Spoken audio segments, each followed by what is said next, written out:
Janine Marie Elizabeth de Leon Gutierrez, born on October 2, 1989, is a Filipina actress, host, and model.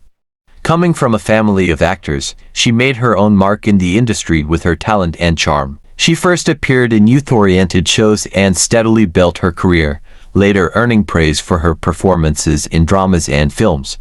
Her work in projects like Babayat Barrel showcased her acting depth and won her awards. Beyond acting, Janine is also known for her fashion sense and advocacy for the arts. Today, she is considered one of the most talented and respected actresses of her generation.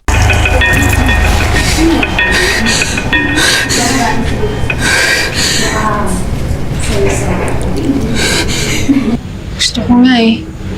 Hindi na muna siguro, Kev. Oo. Palagi.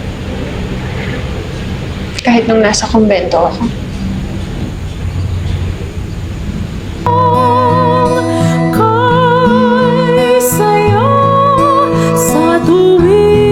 Kaya napakarami niyang photograph sa magazine.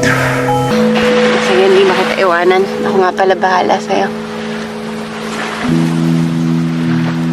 Yun na, kwentuhan mo na lang ako, please. Paano siguro? Kapag may maipapakita na ako sa nanay ko. Bakit? Ano meron? Malungkot lang si brother kasi... Oh. Taga saan ka? Nagkakwento yung tao, di ba? Malamang magpa-follow up question ako. Paano ka punta? Okay lang? Oo naman. Sige. Nanay, bakit hindi ka muna sa bahay namin ngayon pansamantala? Naku, sira ulo ka talaga. Pero alam mo, Lynette, Hindi ko alam. Lahat na ng approach, sinubukan ko. Mabait po si Seiji. Ano po bang problema niyo kay Seiji? Hindi ko po kasi maintindihan eh. Hindi nga tanggap ng...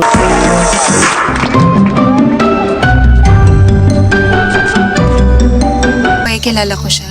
Gawin yan, Panginoon. Panginoon. Paalam. Matagal pa pala. May makasunod. Mag-food trip ka na lang, Yapi. Kailangan mo ng energy bukas. Anyway, congrats in advance, Head of Merchant! Thank you! Sige na nga, sige na. Bye-bye. Yung mga magulang po ni Rin, alam niyo po kung nasaan? Saan po yung bahay nila?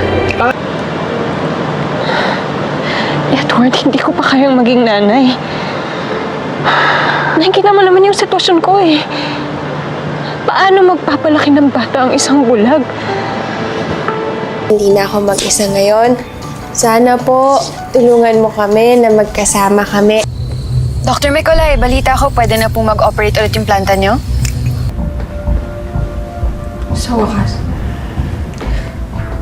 mabibigyan na ng hustisya ang pagkamatay ni nanay.